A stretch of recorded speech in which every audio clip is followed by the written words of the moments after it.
Kärppien menestys oli toimitusjohtaja Juha Junnolle myös henkilökohtainen voitto. Valmentaja Juhani Tammisen vaihtaminen kesken kauden Kari Heikkilään herätti Oulussa myös soraääniä.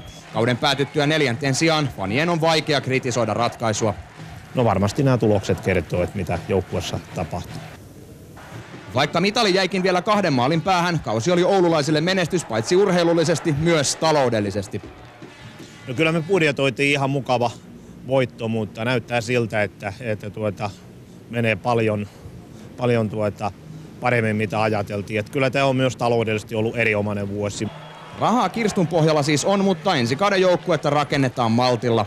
Teemme varmasti hyvää, mielenkiintoisen voittavan joukkueen, mutta emme lähde paiskelemaan rahoja sinne ja tänne.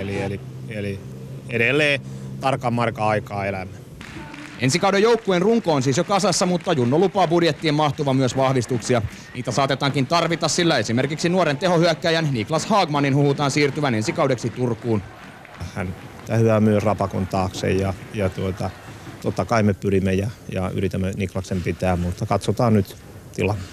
Kärpät taisteli tänäänkin hienosti, mutta Ilves vei ansaitusti pronssit. Peli oli pronssiotteluksi yllättävän laadukasta kiekkoviihdettä. Mitali tuntui kiinnostavan molempia joukkueita.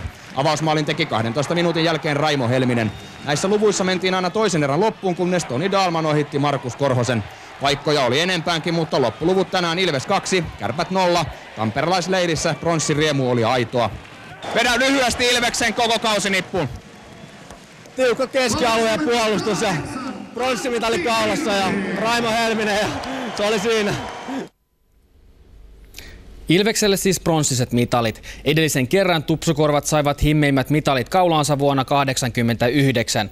Joukkueen edellinen mitali on hopea vuodelta 1998.